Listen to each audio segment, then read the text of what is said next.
اللہ اللہ اللہ اللہ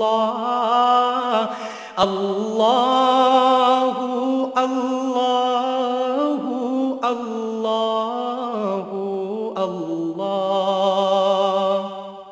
الحمدللہ رب العالمین والصلاة والسلام علی حبیبہ محمد وآلہ وصحبہ اجمعین اعوذ باللہ من الشیطان الرجیم بسم اللہ الرحمن الرحیم سورہ مجادلہ شروع ہوتی ہے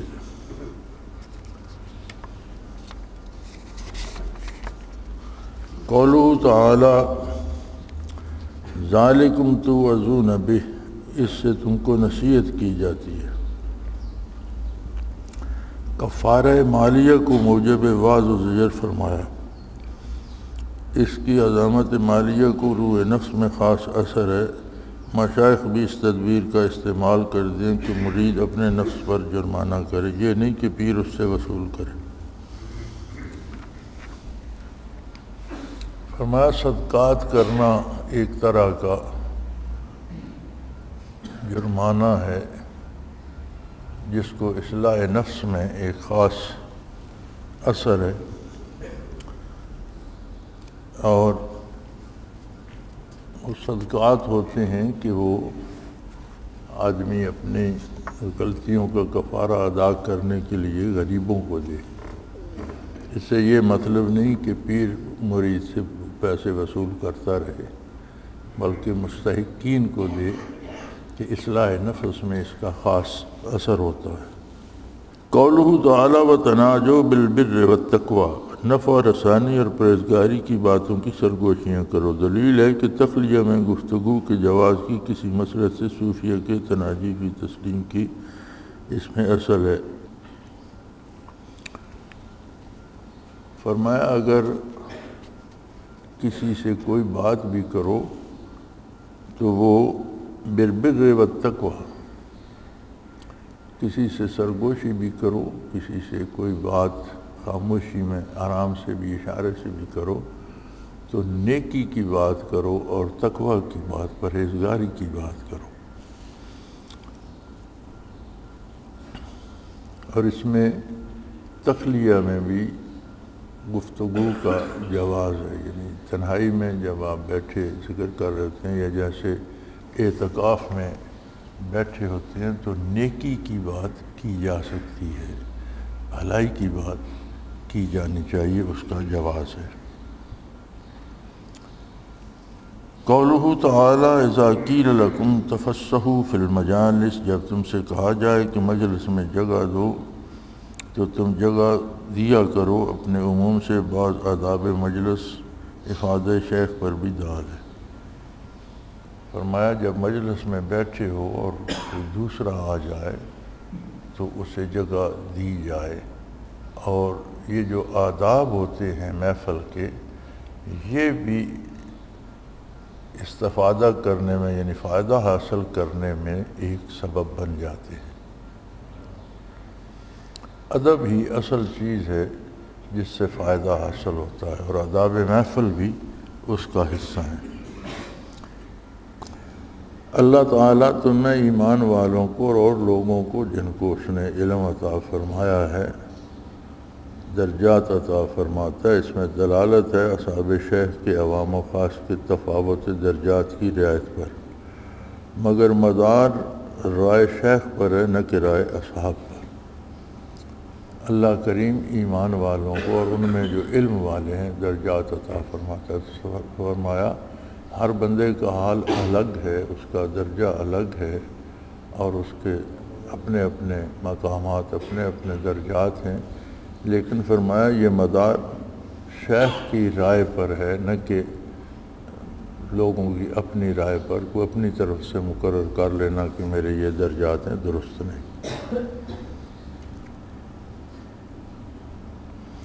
یا ایھا الذین آمنوا اذا ناجیتم الرسول فقدموا بین یدی نجواکم صدقہ، اے ایمان والو جب تم رسول سے سرگوشی کیا کرو تو اپنی اس سرگوشی سے پہلے کچھ خیرات دے دیا کرو۔ اپنی علت سے اس پر ڈالیں کہ شیخ سے سرگوشی کرنا امر عظیم ہے، بلا حاجت اس کی درخواست و جرت نہ کرے۔ میں رسول اللہ صلی اللہ علیہ وسلم سے کوئی بات عرض کرنا چاہتا تھا ادب کے ساتھ، سرگوشی کے ساتھ، تو اللہ کریم نے فرمایا کہ اس سے پہلے کچھ صدقہ دے دیا کرو، اللہ کی راہ میں کچھ خرچ کر لیا کرو۔ فرماتے ہیں کہ شیخ سے بات کرنا جرت کا کام ہے اور بلا ضرورت نہ کی جائے، کام کی بات کی جائے۔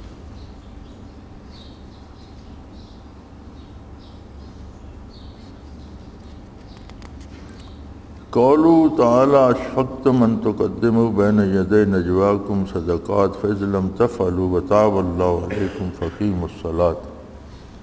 کیا تم اپنی سرگوشی سے قبل خیرات دینے سے ڈر گئے ہو؟ سو جو تم نہ کر سکے اللہ تمہارے حال پر عنایت فرمائی تو تم نماز کے پابند رہو۔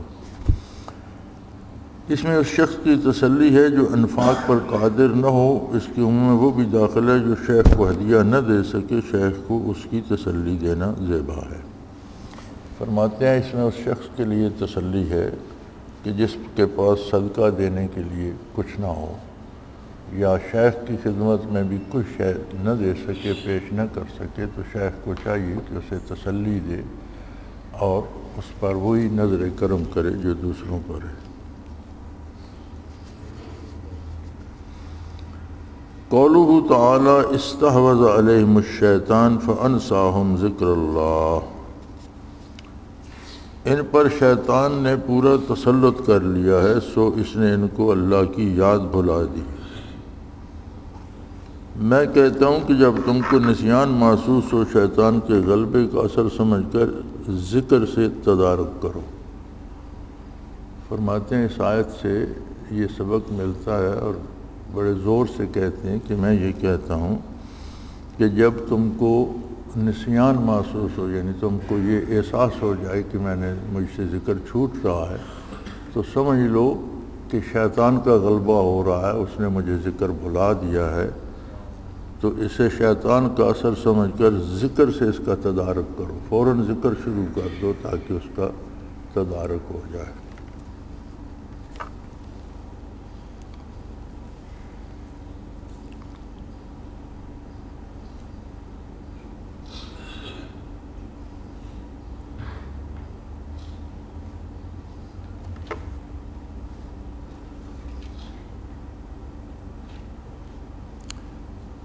لا تجد قوما یؤمنون باللہ ولا بالیوم الآخر یرادون من حاد اللہ ورسولہ ولو کانوا آباءہم۔ جو لوگ اللہ پر اور قیامت کے دن پر ایمان رکھتے ہیں، آپ ان کو نہ دیکھیں گے کہ وہ ایسے شخصوں سے دوستی رکھیں جو اللہ و اللہ کے رسول کے برخلاف ہیں، گو وہ ان کے باپ ہوں۔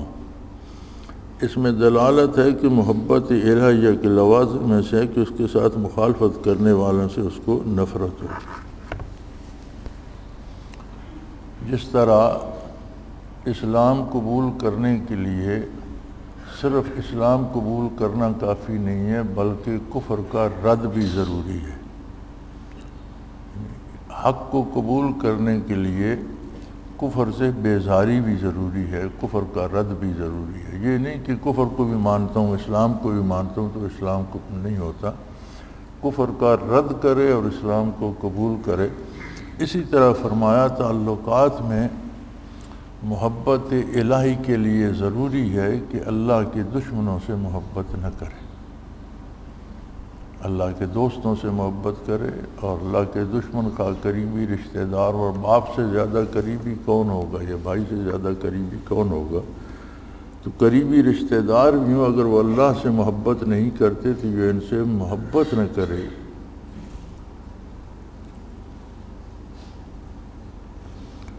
قولہ تعالی وَأَيَّدَهُم بِرُوحٍ مِّنْهُ، اور ان کو اپنے فیض سے قوت دی ہے۔ یہ روح نور قلب ہے جس کو سکینہ اور نسبت بھی کہتے ہیں، چونکہ اس سے قلب کی حیات ہے اس لیے روح فرمائی۔ وَأَيَّدَهُم بِرُوحٍ مِّنْهُ، اپنی طرف سے اپنے فیض سے قوت دی، یا روح کا ترجمہ حضرت نے فیض فرمایا ہے۔ تو فرماتے ہیں یہ جو فیض ہوتا ہے، برکات نبوی ہیں یا شیخ کے فیوزات ہیں، تو یہ روح کی حیات ہیں، روح کی زندگی کا سبب ہیں، اس لیے انہیں روح فرمایا، اور یہاں حضرت نے روح کا ترجمہ فیض سے فرمایا ہے۔ سورہ مجادلہ تمام ہوئی، آگے سورہ حشر شروع ہوتی ہے۔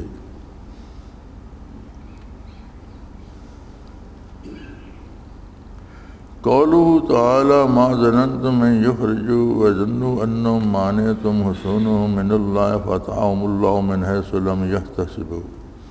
تمہارا گمان بھی نہ تھا کہ وہ نکلیں گے، اور انہوں نے یہ گمان کر رہا تھا کہ ان کے قلعے ان کو اللہ سے بچا لیں گے، سو ان پر اللہ ایسی جگہ سے پہنچا کہ ان کو خیال بھی نہیں تھا۔ اس میں دلالت ہے کہ تدبیرات میں مستقل تاثیر نہیں۔ فرمایا یہ جو مسلمانوں کو بھی گمان تھا کہ یہودیوں کو ان کے قلعوں سے نکالنا آسان نہیں، اور یہودی بھی یہ سمجھ بیٹھے تھے کہ ہم نے بڑے بڑے قلعے بنا لیے ہیں جن کو توڑنا بہت مشکل ہے، تو ہم پر کوئی گرفت نہیں آ سکے گی، قلعے ہمیں بچا لیں گے۔ لیکن انہیں نہ صرف وہ قلعہ چھوڑنے پڑے، بلکہ جب معاشرہ طویل ہوا اور صلح ہوئی تو انہوں نے اپنے ہاتھوں سے اپنے مکان اور قلعے گرائے اور دروازے کھڑکیاں اکھیڑ کر لے گئے۔ تو اللہ کریم نے فرمایا کہ یہ تو سمجھتے تھے کہ یہ قلعے ہمیں اللہ کی گرفت سے بچا لیں گے۔ فرماتے ہیں اس میں دلیل یہ ہے کہ تدبیر میں مستقل اثر نہیں، تدبیر جائز تدبیر اختیار کرنا، اسباب کو اختیار کرنا اللہ کا حکم ہے اور عبادت ہے، لیکن اسباب میں تاثیر نہیں، نتیجہ اللہ کی دست قدرت میں ہے، جو وہ چاہے وہ ہوتا ہے، تدبیر سے کچھ نہیں ہوتا۔ فَاعْتَبِرُوا يَا أُولِي الْأَبْصَارِ، اے دانش مندو عبرت حاصل کرو۔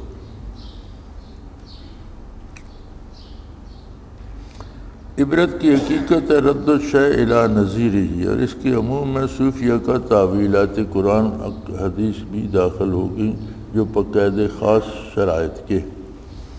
فرماتے ہیں تعویل کی حقیقت ہے رد الشیء الی نظیرہ، کہ ایک کام ہوتا ہے تو اس جیسے دوسرے کام کے لیے اس کام سے نصیحت حاصل کی جائے۔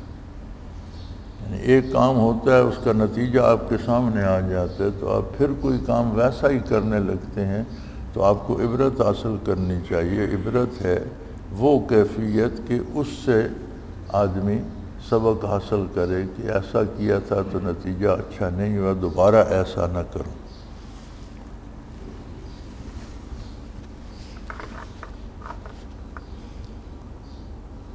قولہ تعالی ما قطعتم من لینۃ او ترکتموها قائمۃ علی اصولها فباذن اللہ، جو کھجوروں کے درخت تم نے کاٹ ڈالے یا ان کو ان کی جڑوں پر کھڑا رہنے دیا،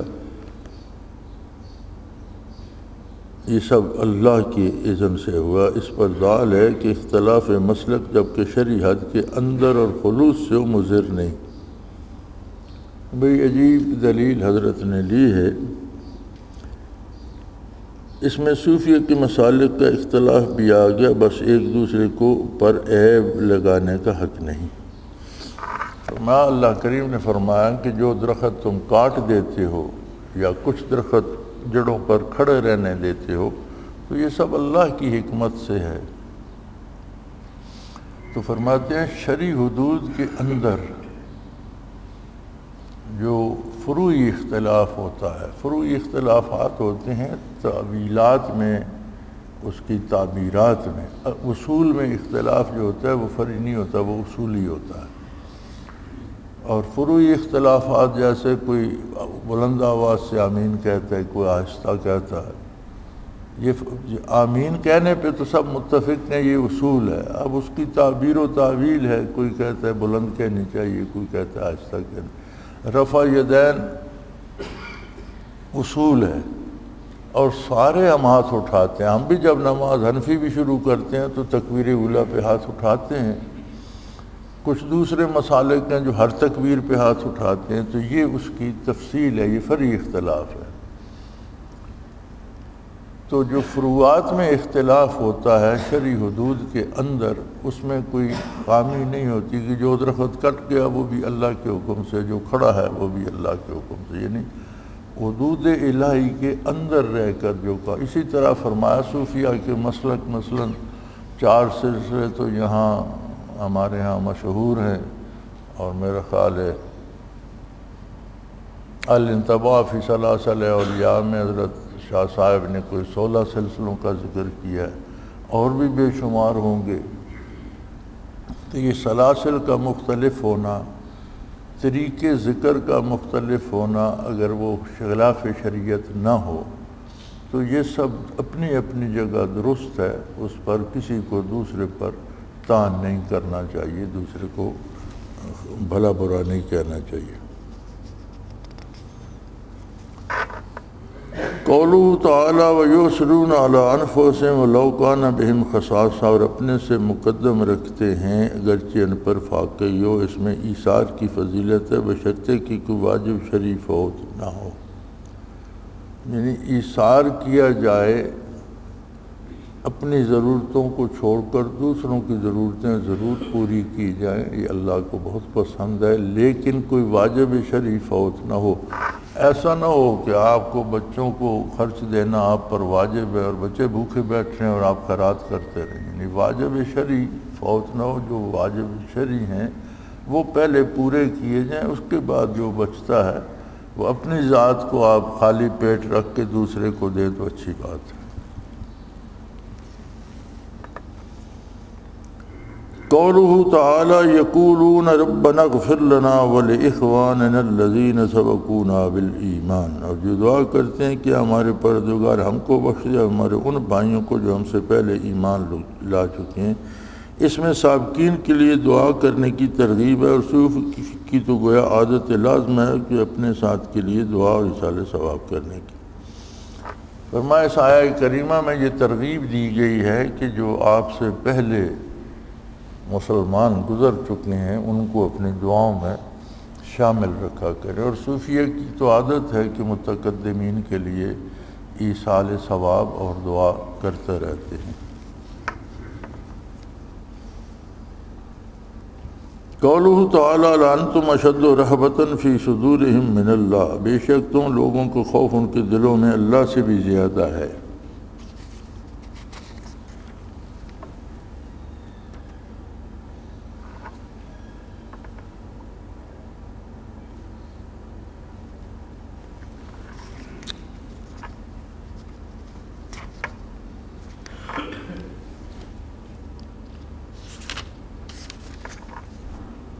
اس امر پر مومنین کو ملامت نہ فرمانا اس کی دلیل ہے کہ اگر کسی کے ساتھ کوئی معاملہ خلاف شرع کیا جیسے سجدہ تعظیمی، وہ اس پر ناخوشی ظاہر کر دے اور اس پر ہی دوسرا نہ مانے تو یہ معذور ہے، یعنی کسی کا ادب شریعت کی حد سے بڑھ کر کیا جائے، جیسے سجدہ تعظیمی ہے تو جسے کر رہا ہے اسے روکنا ضروری ہے، اس پر فرض ہے کہ وہ اسے منع کرے۔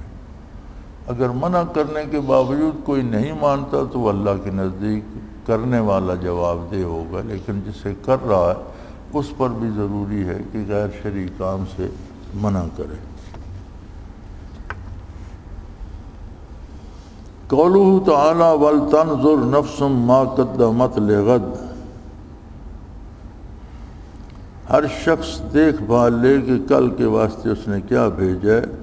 مراقبہ میں سری ہے، فرمایا یہ دلیل ہے مراقبہ کرنے کی کہ اپنے اعمال پر، اپنے کردار پر، اپنی کیفیات پر پوری توجہ سے بیٹھ کر غور کرے۔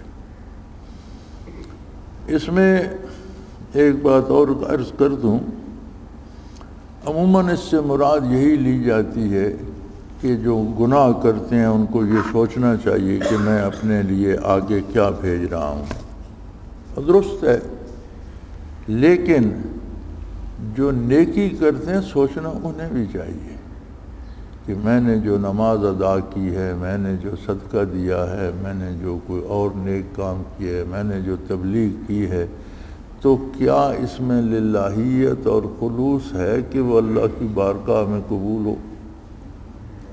یعنی گناہ کا خیال رکھنا تو ایک بات ہے، ضرور رکھے، لیکن میری رائے میں نیکی پر بھی چیک رکھے۔ اگر تقریر سے مراد اپنا زور بیان ظاہر کرنا ہے تو آگے کیا جائے گا؟ اگر لمبے لمبے سجدے کرنے سے مراد لوگوں کو دکھانا ہے تو آگے کیا جا رہا ہے؟ اگر خیرات کرنے سے یا خرچ کرنے سے شہرت مقصود ہے تو نہ صرف گناہوں پہ نظر رکھے کہ میں اپنے لیے آگے کیا بھیج رہا ہوں، اپنی نیکیوں پر بھی نظر رکھے کہ وہ خالص ہوں، اللہ کی رضا کے لیے ہوں، اور میں ذاتی شہرت یا دنیاوی فوائد کے لیے نہ ہوں۔ سورہ حشر تمام ہوئی، آگے سورہ ممتحنہ شروع ہوتی ہے۔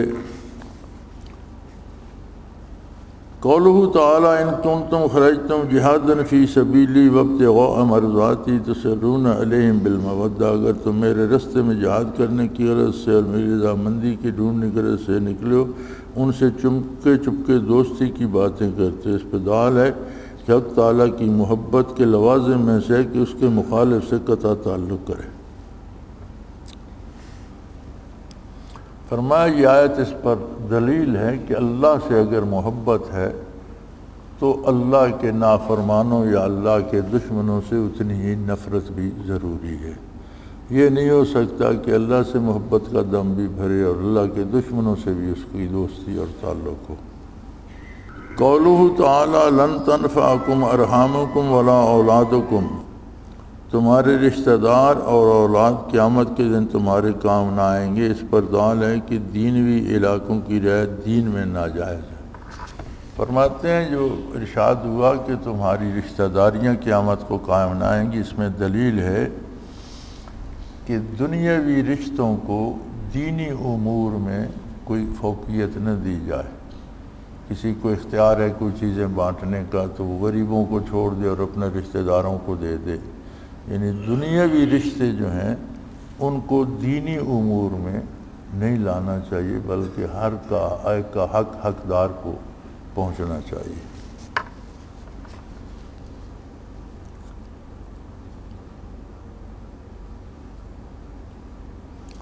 قولہ تعالیٰ اذ قالوا لقومہم انا براء منکم الی قولہ تعالیٰ الا قول ابراہیم لاستغفرن لک، جبکہ ان سب نے اپنی قوم سے کہہ دیا ہم تم سے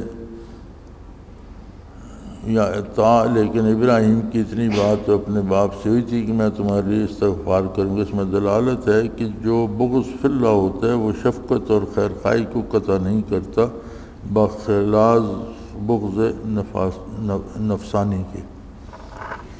فرماتے ہیں اللہ کے لیے جو کسی سے قطع تعلق کرتا ہے تو وہ اس کا نقصان نہیں کرنا چاہتا، بلکہ اپنے تعلق کو بچانا چاہتا ہے کہ اللہ سے تعلق ہے تو اللہ کے دشمنوں سے تعلق نہیں ہوگا۔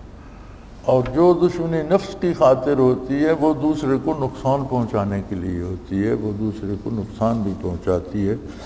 تو اس سے پتہ چل جاتا ہے کہ اگر وہ دوسرے کے نقصان کے در پہ ہے تو یہ ناراضگی اللہ کے لیے نہیں، اپنے نفس کے لیے۔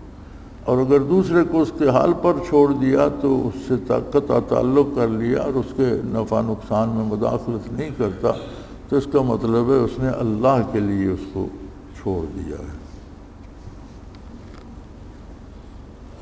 قولہ تعالیٰ ربنا لا تجعلنا فتنة للذین کفروا، اے ہمارے پروردگار ہم کو کافروں کا تخت مشق نہ بنا۔ یہ اس پر دال ہے کہ ایسے اسباب فتنہ سے بچنا مطلوب ہے جس سے اہل حق پر اہل باطل ہونے کا شبہ یا بلت۔ ان اسباب میں جو غیر اختیاری ہیں ان سے بچنا یہ ہے کہ دعا کریں۔ یعنی اہل حق کو باطل سمجھنا یا اہل باطل کو حق پر سمجھنا یہ بھی ایک بہت بڑا فتنہ اور بہت بڑا عذاب الہی ہے کہ آدمی کی نظر پھر جائے۔ بعض اوقات شیطان اسے ایسے وساوس ڈال دیتا ہے کہ وہ اچھے لوگوں سے کٹ جاتا ہے اور انہیں برا سمجھنا شروع کر دیتا ہے۔ بعض اوقات اس کی نگاہوں میں برے لوگوں کو بھلا کر دیتا ہے۔ تو یہ بھی ایک فتنہ ہے، ابتلاء الہی ہے، اور اگر یہ غیر اختیاری ہو تو اس کے لیے دعا کی جائے، اللہ سے مدد مانگی جائے کہ اللہ مجھے نیک لوگوں کا ساتھ دے اور برے لوگوں سے بچا۔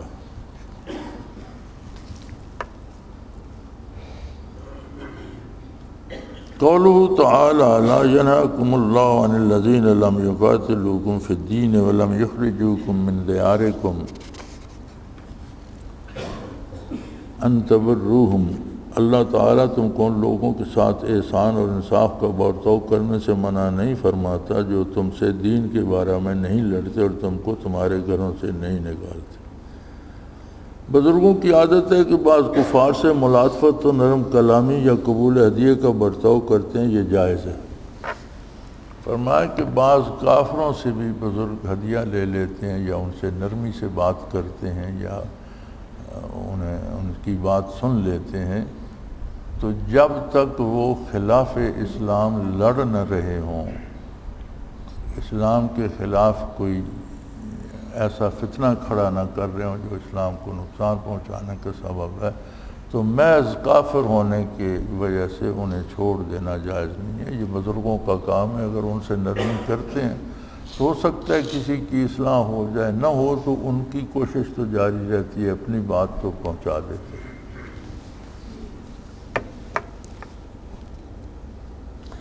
قولہ تعالیٰ فامتحنوہن، ان کا امتحان کر لیا کرو، اس میں مرید کے امتحان کا امر ہے۔ اس میں شیخ کے لیے ہے کہ مرید کو آزما لے، جانچ لے، اچھی طرح دیکھ لے، پھر اسے مراقبات یا کوئی چیز عطا کرے۔ قولہ تعالیٰ یبایعنک علی اللہ یشرکن باللہ، بیعت کی غرض میں صریح ہے اس بیعت رسمی کا جس میں عمل کا اہتمام و ابطال ہے۔ فرماتے ہیں اس میں بیعت کی غرض آ گئی کہ بیعت ہوتی ہے اعمال شریعت کو اختیار کرنے کے لیے، اور محض بیعت کر کے خانہ پوری کر لینا اور عمل نصیب نہ ہونا، فرمایا اس کا رد آ گیا، وہ باطل ہے، وہ فضول ہے۔ جو بیعت کی خانہ پوری ہو گئی، پیر صاحب کو سال میں شرینی دے دی، نماز روزہ نہیں، حلال حرام کی پرواہ نہیں، جائز ناجائز کی نہیں، اور اعمال کی اصلاح ہوتی ہے کیفیات باطنی سے، دل میں بات آئے تو وہ ہاتھ پاؤں سے ظاہر ہوتی ہے۔ تو اس کا مطلب ہے بیعت کا مطلب یہ ہے کہ اسے کوئی برکات نصیب ہوں، اس میں مثبت تبدیلی آئے اور وہ نیکی کرے، اور اگر یہ مطلب حاصل نہیں تو فرمایا فضول ہے، باطل ہے، وہ کوئی بیعت ویعت نہیں۔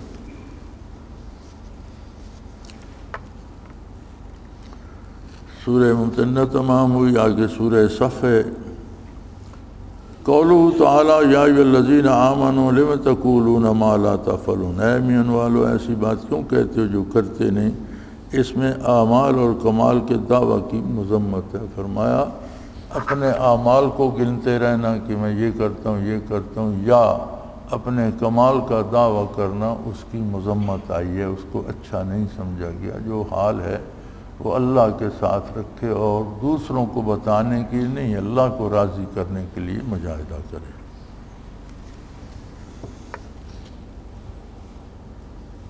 قولہ تعالیٰ وَإِذْ قَالَ مُوسَىٰ لِقَوْمِهِ يَا قَوْمِ لِمَ تُؤْذُونَنِي، اور جب موسیٰ نے اپنی قوم سے فرمایا کہ میری قوم مجھ کو کیوں ایذا پہنچاتے ہو۔ یہ عنوان ہے کہ مرشد کو ایذا دینا مستقلاً امر مذموم ہے، یعنی شیخ کو ایذا دینا، ایذا سے مراد ہے کوئی ایسی حرکت، کوئی ایسی بات جو اس پر گراں گزرے، یہ ناپسندیدہ کام ہے۔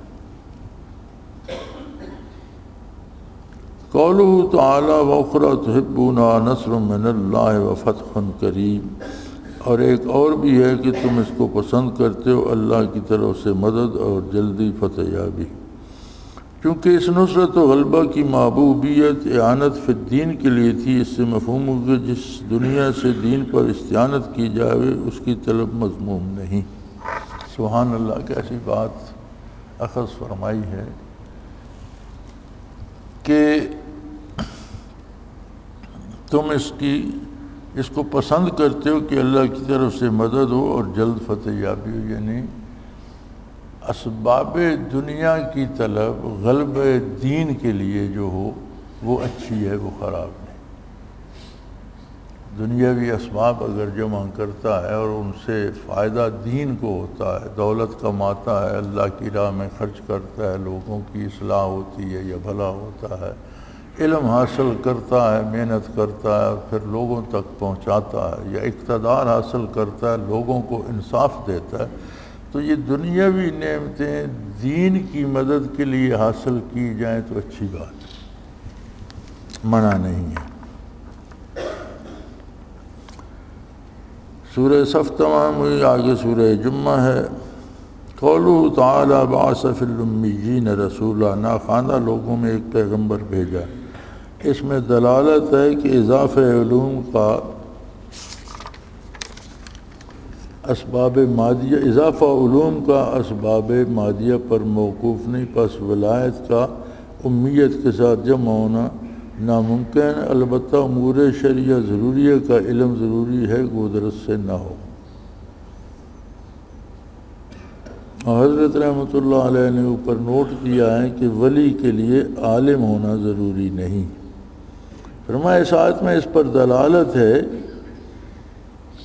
کہ بالکل جاہل جو ہے اسے تو ولایت نہیں نصیب ہو سکتی، لیکن امور شرعیہ ضروریہ کا علم ہو، جو روزمرہ پیش آتے ہیں کام، ان میں شریعت کا پتہ ہو، فرض کا پتہ ہو، سنت واجب کا پتہ ہو، فرض کے اوقات کا پتہ ہو، ضروریات کا پتہ ہو، حلال حرام جائز ناجائز کی خبر ہو، یہ علم ضروری ہے۔ گو وہ پورا عالم نہ ہو یا کسی درس سے نہ پڑھا ہو تو اس کے لیے حضرت نے نوٹ دیا ہے ولی کے لیے عالم ہونا ضروری نہیں ہے۔ ضروری نہیں کہ کسی مدرسے سے پورا کورس کر کے آئے تو ولی ہو سکتا ہے، ہاں ضروری چیزوں کا علم جو ہے، امور شرعیہ ضروریہ کا علم ضروری ہے، جو شرعی کام روزمرہ پیش آتے ہیں ان کا جاننا ضروری ہے۔ قولہ تعالی ویزکیکم، اور ان کو پاک کرتے ہیں۔ روح میں بعض کا قول نقل کیا ہے، یتلو علیہم اشارہ اضافہ قالبیہ کی طرف اور یزکیم اشارہ اضافہ قلبیہ کی طرف، جس کی ایک فرد توجہ اور رابطہ بھی ہے، اور اس کا ثبوت نقل پر موقوف نہیں کیونکہ اس کی برکت مشاہدہ سے ثابت ہے۔ فرماتے ہیں کہ روح المعانی میں یہ نقل کیا گیا ہے کہ یتلو علیہم اشارہ ہے اضافہ قالبیہ کی طرف، یتلو علیہم آیات ہی، اس کے دماغ، اس کی سمع کو، اس کی سماعت کو، اس کے قالب کو دعوت دی جاتی ہے، اور یزکیہم جو ہے اضافہ قلبیہ کی طرف، یعنی یزکیہم جب پاک فرماتا ہے تو پاک یہ اشارہ اضافہ قلبی یعنی قلبی فوائد کی طرف ہے، اس کا دل پاک ہوتا ہے، اس کے دل میں کیفیات آتی ہیں، اور فرمایا اس کی ایک فرد توجہ اور رابطہ بھی ہے۔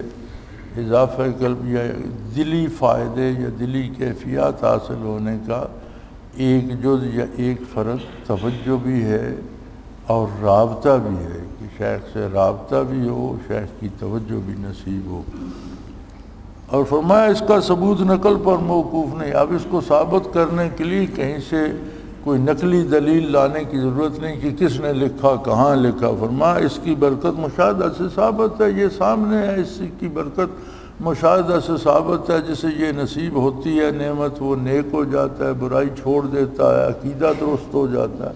تو جب ثبوت سامنے ہے، حالات سے ثبوت سامنے ہے، تو پھر اس پر دلیلیں لانے کی کیا ضرورت ہے کہ فلاں نے لکھا ہے، فلاں نے لکھا ہے، اس کی کیا ضرورت ہے؟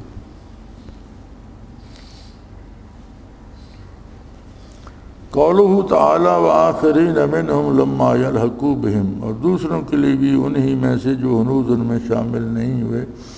آخرین کا عطف یعلمہم کی ضمیر منصوب پر بقول بعض اشارہ ہے حضور صلی اللہ علیہ وسلم کا فیض امت پر قیامت تک منقطع نہ ہوگا، اور اولیاء آپ کے ورثہ میں اسی طرح ان کا فیض بھی بعض وفات جاری رہتا ہے۔ فرمایا اس آیت میں یہ دلیل ہے کہ برکات نبوت قیامت تک کبھی ختم نہیں ہوں گی۔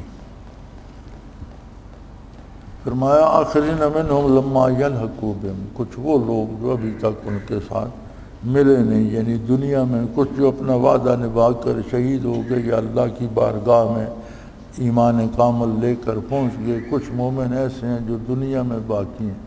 تو فرمایا یہ حال ایک دن کا تو نہیں ہے، یہ تو قیامت تک اس طرح رہے گا۔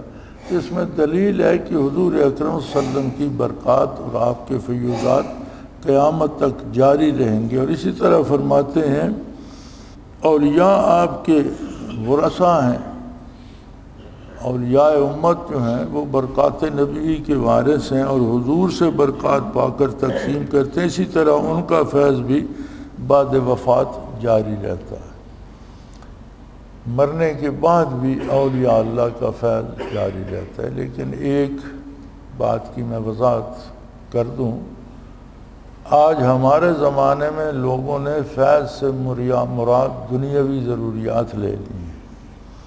کسی کا کاروبار چل جاتا ہے، یا کسی یہاں ہمارے ایک دوست کے ٹرک ہوتے تھے تو اس میں ان پر لکھا ہوا ہوتا تھا فیضان اقبا، کہ ان کے فیضان سے میرے ٹرک چل رہے ہیں۔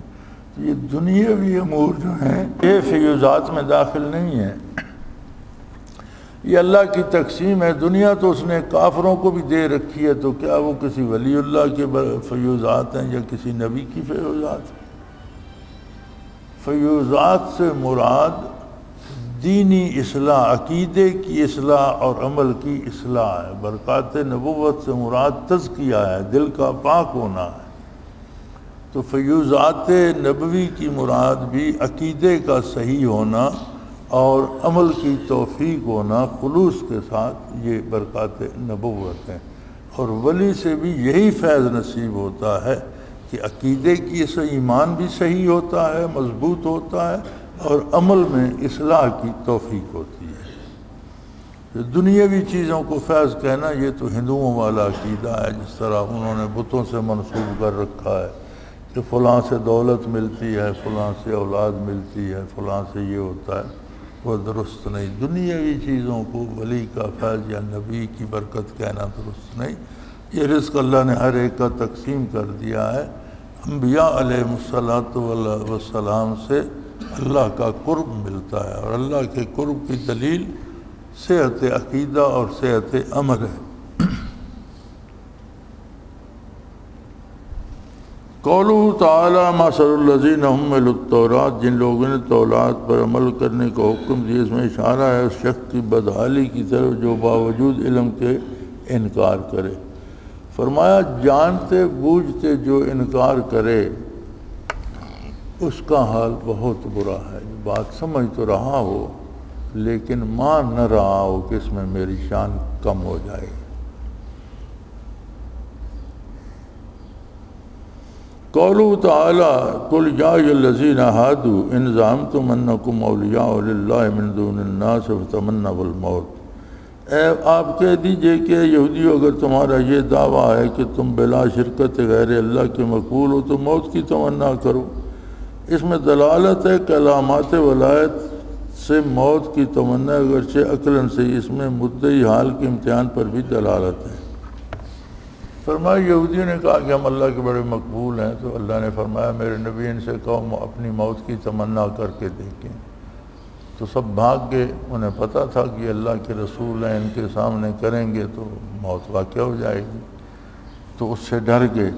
تو فرمایا حق پر ہونے کی یا ولی ہونے کی یا اللہ کا بندہ ہونے کی یہ بھی دلیل ہے کہ وہ موت کو ہمہ وقت نگاہوں کے سامنے رکھتا ہے اور اسے یاد ہوتا ہے کہ مجھے مرنا بھی ہے، اور عقلاً ہی صحیح، دل نہ بھی چاہے تو عقلاً ہی صحیح موت کی تمنا رکھتا ہو کہ موت آ جائے تو اس جھنجھٹ سے چھوٹ جاؤں اور اللہ کے جوار رحمت میں اللہ مجھ پر مہربانی فرمائے، آخرت کو عزیز رکھتا ہو۔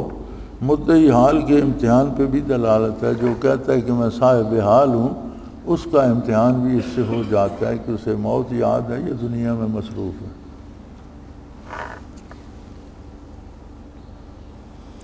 قولہ تعالی وَإِذَا قُضِيَتِ الصَّلَاةُ فَانتَشِرُوا فِي الْأَرْضِ وَابْتَغُوا مِنْ فَضْلِ اللَّهِ وَاذْكُرُوا اللَّهَ كَثِيرًا لَعَلَّكُمْ تُفْلِحُونَ۔ پھر جب نماز پوری ہو چکے زمین پر چلو پھرو، اللہ کی روزی تلاش کرو، اللہ کو بکثرت یاد کرتے رہو تاکہ تم کو فلاح ہو۔ وہ لوگ جب کسی تجارت یا مشغول چیز کو دیکھتے ہیں۔ اس میں دلالت ہے کہ احیاناً مباحات میں مشغول ہونا بھی مصلحت دینیہ مثل نشاط العبادہ وغیرہ کے لیے مطلوب ہے، شرط کہ دین پر اس کو ترجیح نہ دی جائے۔ اور روح میں اس عتاب میں اشارہ ہے کیفیت تربیت مریدین کی طرف جب ان سے کوئی غلطی ہو جائے۔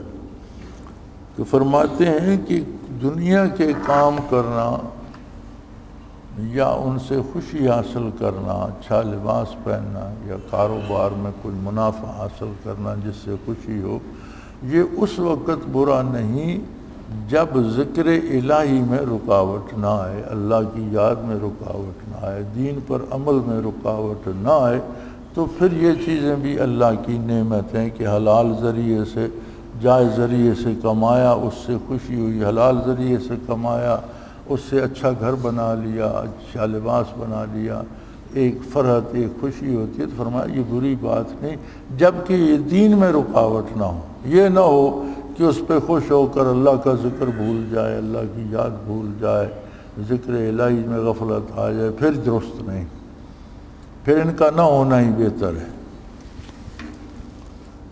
سورہ جمعہ تمام ہوئی۔ قولہ تعالی المنافقین ہے، قولہ تعالی ہم الذین یقولون لا تنفقوا الی قول یقولون لئن رجعنا،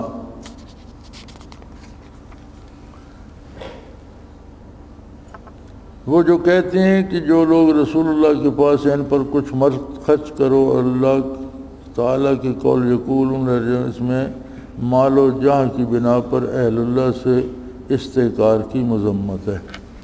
فرمایا اس آیت میں سلوک کا مسئلہ یہ ہے کہ اگر کسی کے پاس اقتدار ہو، دولت ہو، تو اہل اللہ کو حقیر نہ سمجھے، ان کی عظمت اللہ کی برکات اور رسول اللہ صلی اللہ علیہ وسلم کی برکات سے ہے۔ تو کسی کے پاس دنیا یا اقتدار آ جائے تو اللہ کے بندوں کو حقیر نہ سمجھے اور انہیں کمزور نہ جانے۔ قولہ تعالی یا ایھا الذین آمنوا لا تلہکم اموالکم، اے ایمان والو تم کو تمہارے مال اور اولاد اللہ کی یاد سے غافل نہ کرنے پاویں۔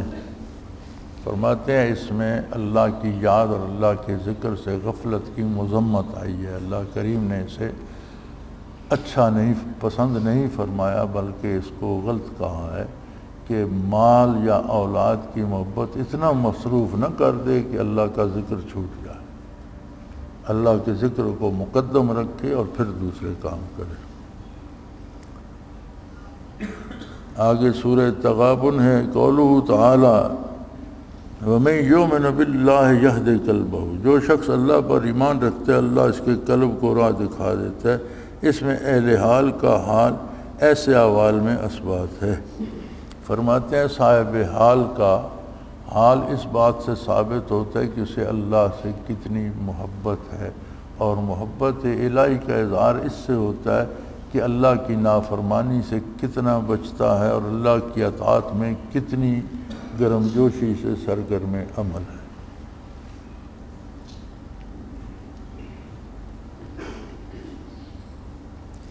قولہ تعالی فاتقوا اللہ ما استطعتم، تم جہاں تک تم سے ہو سکے اللہ سے ڈرتے رہو۔ اس میں حالت ہے کہ سلوک و اصلاح میں تدرج کافی ہے۔ فرمایا جتنا تم سے ہو سکے، یعنی ہر شخص اپنی حیثیت کے مطابق جتنی اس میں استعداد معرفت ہے اتنا اللہ سے ڈرے گا۔ تو فرماتے ہیں اس سے ثابت ہوتا ہے کہ سلوک میں تدرج ہے، یعنی درجہ بدرجہ، رتبہ برتبہ، الف بے سے آگے چلتا ہے اور تدریج چلتا چلا جاتا ہے۔ یہ نہیں ہوتا کہ ایک ہی لمحے میں کسی کو سب کچھ مل جائے۔ وآخر دعوانا ان الحمد للہ رب العالمین۔